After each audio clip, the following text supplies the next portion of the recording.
Assalamualaikum warahmatullahi wabarakatuh. Halo Sobat Visio, pada kesempatan kali ini kita akan membahas kembali topik yang sudah dipelajari sebelumnya, yaitu terkait dengan Parkinson disease. Kita akan mengulas sedikit, merefresh kembali apa sih Parkinson disease itu. Parkinson disease merupakan suatu penyakit neurodegeneratif karena adanya penurunan dopamin pada substansia nigra. Di mana ketika terjadi penurunan pada substansia nigra, di sini akan mengakibatkan adanya gangguan jalan atau gangguan pada kontrol gerakan.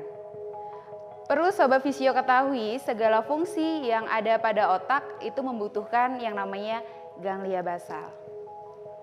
Baik Sobat Visio, kita akan merefresh kembali patologi dari Parkinson disease. Parkinson disease ditandai dengan hilangnya neuron dopaminergic pada substansia nigra. Tidak hanya kehilangan pada substansia nigra, tapi di sini dia juga kehilangan sel-sel yang terkaitan dengan substansia nigra. Kerusakan awalnya terjadi pada sistem saraf otonom perifer yang kemudian menyebar ke sistem saraf pusat dan kemudian lalu dia menyerang ke struktur bawah batang otak hingga akhirnya mempengaruhi dari substansia nigra. Baik, untuk selanjutnya kita akan mempelajari, kita akan merefresh kembali gejala dari Parkinson disease. Yang pertama yang perlu diketahui adalah terjadinya bradykinensia. Apa itu bradykinensia?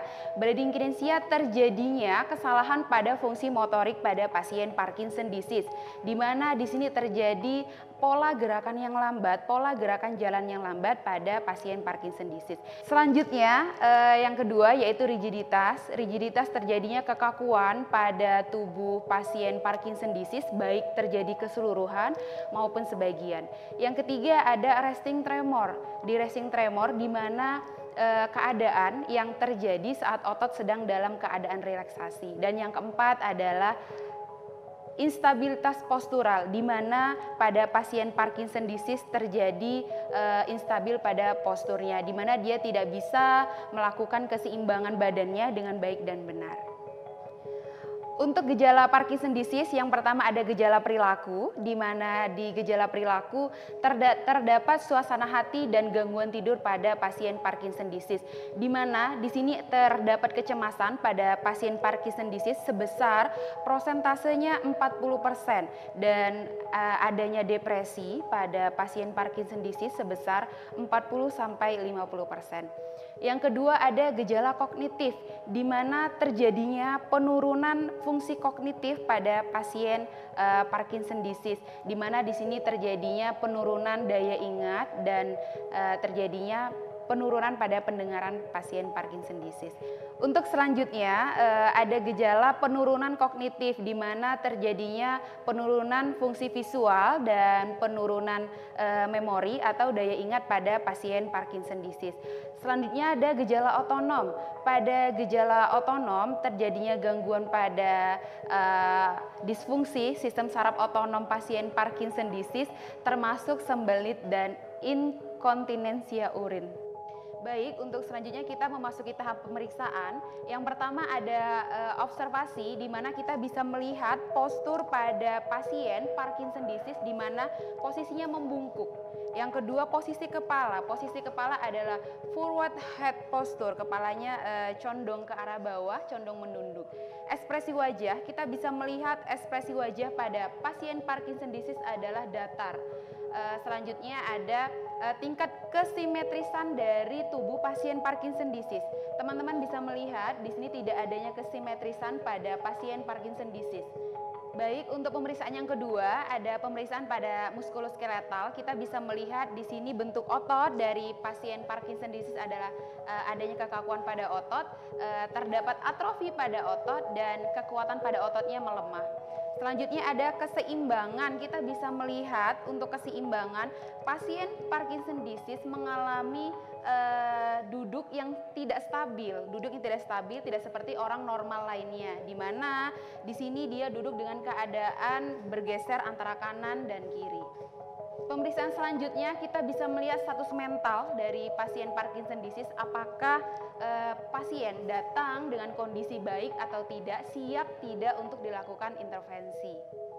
Baik Sobat Visio, selanjutnya kita akan melakukan tes pada pasien Parkinson disease, di mana tes yang pertama adalah tes sit to stand, di mana posisi dari duduk ke berdiri.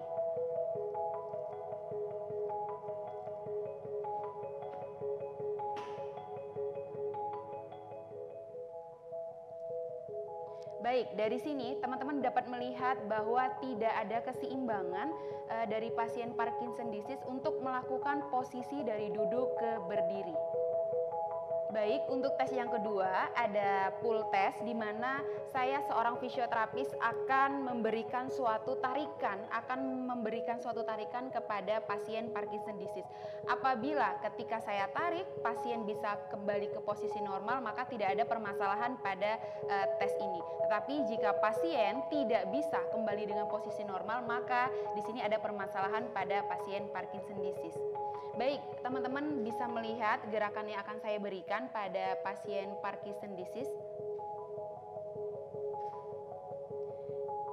Di sini teman-teman dapat melihat bahwa tidak adanya keseimbangan tubuh pada pasien Parkinson disease, di mana dia tidak bisa kembali pada posisi berdiri dengan baik dan benar. Baik, selanjutnya kita akan mempelajari dari gait atau pola jalan pada pasien Parkinson disease. Yang pertama ada fascination gait, di mana di sini adanya langkah cepat dari pasien Parkinson disease. Yang kedua ada shuffling gait. Shuffling gait ini ibu jari atau langkah-langkah kaki dari pasien itu menyeret ke lantai. Yang ketiga ada freezing gait, di mana ada posisi diam ketika pasien akan melangkah. Dan yang keempat ada turning. Turning ini ketika pasien akan melangkah secara lurus tapi dia akan membelok secara tidak disadari. Baik, untuk selanjutnya saya akan menjelaskan intervensi Parkinson disease beserta tahapannya. Yang pertama ada tahapan awal, bertujuan dengan intensitas tinggi, ada latihan daya tahan, ada latihan fleksibilitas, keseimbangan, dan latihan kekuatan. Yang kedua ada tahap pertengahan. Pada tahap pertengahan ini terdiri dari bertujuan pada intensitas rendah, sedang hingga tinggi, latihan daya tahan, dan latihan tertentu yang spesifik yang bisa dianjurkan untuk pasien Parkinson disease. Tahapan selanjutnya atau tahapan ketiga adalah pertimbangan dan intervensi lain. Di sini fisioterapi berhak memberikan suatu intervensi kepada pasien Parkinson disease. Intervensi apa yang bisa ditambahkan atau intervensi seperti apa yang bisa meningkatkan aktivitas daily living pada pasien Parkinson disease. Untuk selanjutnya, latihan yang paling penting pada video kali ini kita akan membahas physiotherapy exercise based update for Parkinson disease, di mana di sini kita berikan training big treatment. Untuk prinsip dari training big treatment, yang pertama adalah melakukan beberapa pengulangan. Yang kedua dilakukan dengan intensitas tinggi dan meningkatkan kompleksitas. Untuk training big treatment ini posisinya adalah pasien bisa dari duduk ke berdiri, bisa melakukan angkat tangan ke atas, melakukan ke tangan ke arah bawah, menggapai benda dan menaruh benda. Baiklah Sobat Visio, demikianlah proses penanganan pada Parkinson disease. Dengan video ini semoga ada manfaat yang diambil. Sampai jumpa di video kami selanjutnya. Wassalamualaikum warahmatullahi wabarakatuh.